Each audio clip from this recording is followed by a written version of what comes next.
Hello and welcome back to this week's edition of QUTV. I'm Chrissy Mueller. And I'm Alyssa Wied. And today's top story is an update of the Illinois gubernatorial race we covered last week. The recent elections brought about a lot of changes in Illinois politics, highlighted by Republican Mark Kirk winning President Obama's former Senate seat. Unfortunately for Republican Bill Brady, the change Illinois residents desired was not in their governor. Bill Brady conceded to Pat Quinn just days after the election when he trailed by about 19,000 votes. Now Quinn must address various problems plaguing the state of Illinois, including the $13 billion budget deficit, unemployment, and cleaning up Illinois politics. Earlier this week, I spoke with QU's president, who had a lot to say about his recent life-changing experience in Athens. I'm Chrissy Mueller, speaking today with our own president, Dr. Robert Gervasio. He's going to tell us a little bit about an enormous event that he just took part in. So Dr. Gervasi, tell us about the actual event of the Athens Marathon. Thanks, Chrissy, for the invitation to be here. The Athens Classic Marathon is an annual event that traces the route of the first marathon the first marathon from the modern Olympic Games that started in 1896. And it was based on an ancient legend that when the Athenians defeated the Persians at the Battle of Marathon, a scout ran the entire distance from Marathon to Athens to report the good news. And even though that was just an ancient legend, when the modern games began in 1896, the organizers decided to create a new athletic event based on that ancient legend, and that's how the marathon race got started. So in essence, I was participating in the original marathon course. Well, that's a really historic event. What kind of preparation did you put in to get ready for this? Well, this was a particularly important event because the reason I chose this one is that this happens to be the 2500th anniversary of the original Battle of Marathon, which gave rise to the legend. And I'm particularly interested in ancient Greece, so I decided that it was something I really wanted to participate in because I had run marathons before and this was the original. It took a lot of preparation. For me, different people have different training programs, but a marathon, to train for a marathon, in my experience, takes between 4 and 6 months of pretty active, rigorous training, starting from a base of good fitness. So I'd have to get up sometimes at 4 or 5 in the morning to get the miles in before the workday. So it is a big commitment, but it's worth it. It's about also developing and even refining your discipline and your sense of persistence, setting a goal and achieving a goal. So it was very, very beneficial in that way too. Wow, that sounds like you put a lot of work into this event. What kind of experience did you get out of doing this historic run? Well, as I said, I really am interested in ancient Greece, and I'm also interested in fitness and health. And this was a way of putting those two interests together. I actually met people from around the world. There were 12,500 runners during the marathon, and from 89 different countries. So there were lots of different languages, and it was just a feeling of being part of a global community, as well as a community of people interested in being healthy and fit and positive. So it was a very positive experience. Well, thank you so much. That sounds like a really once-in-a-lifetime experience. And thank you so much for your time today, Dr. Gervasi. Thank you. Good to be here. I really appreciate the invitation. With graduation coming up for the fall semester, there is some important information regarding graduation application process.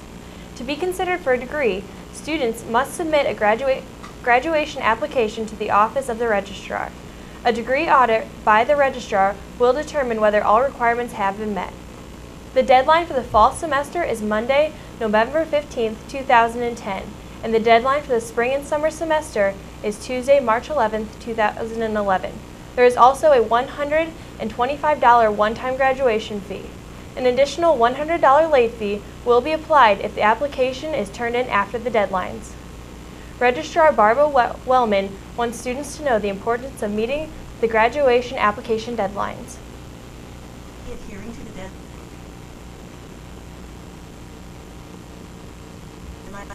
Adhering to the deadlines this year because we have a Chicago campus now, and it started back about 2 years ago. So we are going to have an additional anywhere from 50 to 80 master's candidates that will be graduating, so space will be at a premium this year. That's why we really need all students to know to fill out the graduation application and come in here and get a degree audit to make sure you're all set for graduation. Students can turn their completed applications to the registrar in Francis Hall, room 130. As many of you have experienced in the past, flu season can be rough on campus, where the combination of communal restrooms and close living quarters causes the virus to spread rapidly. But QU's Wellness Center has got you covered. I'm Alyssa Wied here with QUTV, about to get my flu shot for the 2010-2011 flu season. But before I get my flu shot, there are some important reasons to consider getting the vaccination. Influenza, or the flu, is easily spread through coughing, sneezing, or nasal secretions. Symptoms of the flu include fever, cough, sore throat, headache, chills, muscle aches, and fatigue. The flu immunization that we're offering has 3 different strains that it protects you against, and it's only in 1 injection. It's important because you live in a community with other people that are close by, and if you're protected, not only are you not going to get it, but you won't get it and spread it to others. The Wellness Center is located on the first floor of Friars Hall in the northeast corner of the building. The Wellness Center can also supply minor physical injury supply and a selection of over-the-counter medications. The Wellness Center is open Monday from 9 to 3, Tuesday from 9 to 3, Wednesday from 10 to 5, and Thursdays from 9 to 3. A registered nurse is available during all office hours, and a physician assistant is available on Wednesday from 1:30 to 4:30 p.m. From QUTV News, I'm Alyssa Wied. Students ripped the runway at Minority Student Association's 5th annual Rip the Runway fashion show. The theme for this year's fashion show was A Moment in Time. Student models dressed in attire from their high school days. Some of the categories were first day of school, Spirit Week, sports, homecoming, and graduation. New to this year's show was participation from 5 faculty and staff members. They took the runway during a brief intermission and modeled attire from their school days.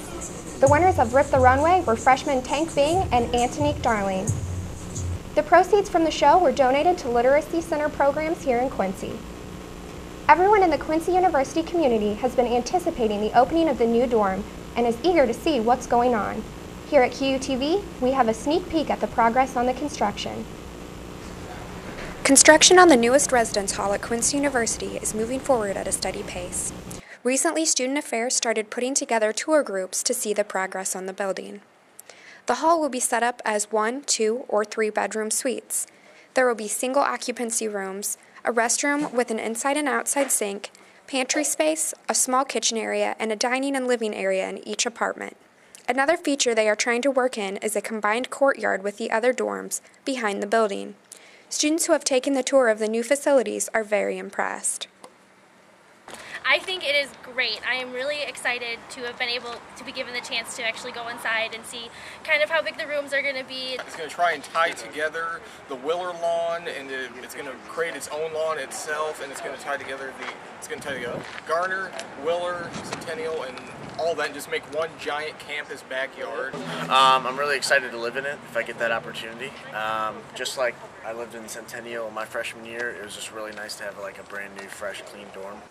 And to put some rumors to rest, the new dorm will be grouped with apartments in the housing lottery and will be given out based on the same criteria as other apartments and not designated as any specialized housing, such as an honors or athletic dorm. For QUTV, I'm Chrissy Mueller. With the end of the semester nearing, students are likely to hear talk of filling out a course evaluation questionnaire, and professors are urging students to carefully evaluate each of their courses. Teachers and administrators take these evaluations very seriously and say that they are worth the time. The evaluations aren't just about the teacher, but also rates the course.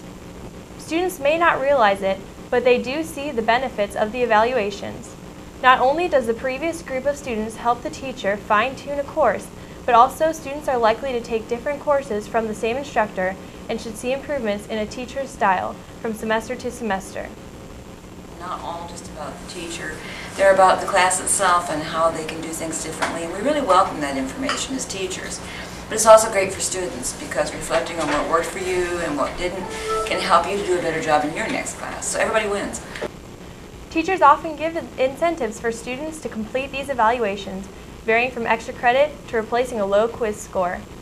To complete a course evaluation for your classes, First, make sure your instructor has opened it up on Moodle, then log on to find the link at the bottom of the course material. You will receive a confirmation email after you've submitted it letting you know your course evaluation has been received, and you may need to print this out to show your professor you completed the evaluation. This week, Pete Leja has a video with an interesting take on board games. Pete, tell us how professional athletes play Scrabble.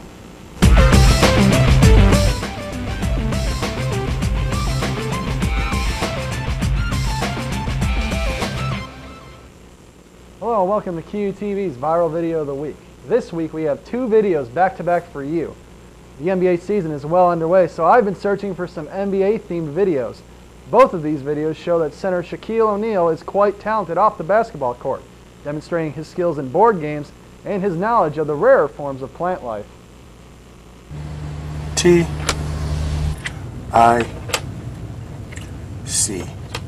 Shaq-tastic, 29 points. How did you get so many Qs? Don't worry about it. My turn again. S. What do you know? Shactus. See? I told you so. I have to touch it. No one touches the Shactus. All right. Apparently the big man has a little comedic streak to him as well. Now, NBA has made a bunch of these commercials, and you can find them all on their YouTube page. Just search for The NBA on ESPN. Well, that's all we have for this week's segment. From QTV News, I'm Pete Leja, reminding you that the Shactus is indigenous to Florida, Arizona, California, Ohio, and Massachusetts. I'll have another video for you next week. Music students performed at North Campus for the public with a series of jazz titles. Alongside these students, several guests from Western Illinois University performed at the event. Q students Spencer Smith, Benjamin Stocktis, and Phil Scambilleri played various guitars with Rebecca Gray as rhythm accompaniment. QU alum and guitar instructor Jesse Mazzacoli directed the program. He hopes to see more student participation in his program's future. And for some feature-length entertainment this weekend, Alex Whitler has the news on a new film. This week, I review one of DreamWorks' latest films, Megamind, with a year of other great works from the same creators like How to Train Your Dragon and Despicable Me. The animated film rides on the heels of their success, but it stands well on its own. Megamind may seem too familiar at first, but it quickly takes an original turn of its very own. Will Ferrell plays Megamind, alongside Brad Pitt as Metro Man. They're two typical superheroes and supervillains, each trying to outdo one another on a grand scale. But things really pick up in the film when Megamind actually defeats his arch-rival hero early on in the movie. He finds that life isn't quite as interesting as a villain without someone entertaining him and stopping him. From there, the film takes off to something completely original. Now, I hate to compare this movie to other great animated films, because it does feel too familiar at the start, but it's mainly played as a parody. After all, DreamWorks always has a way of putting their unique mark on animated movies. It's not as deep as How to Train Your Dragon, and it's not as heartfelt as Despicable Me, but it is a hilarious battle of the egos that had me laughing the whole time. Now, I'm keeping my ticket stub. How about you? SPB continues their programming this year with the return of an act that was successful 2 years ago at QU. Comedian Tracy Ashley will be at QU doing a show for students this Friday at 10 p.m. in the main dining room. The show is free to all students with their QU ID, but be sure to bring your SPB rewards cards as well for a stamp that goes towards your entry and drawings at the end of the semester. Several raffle prizes will be given out this Friday as well. Thanks again for watching QUTV. If your campus club or organization would like a story featured on our newscast, contact us at the email address on your screen.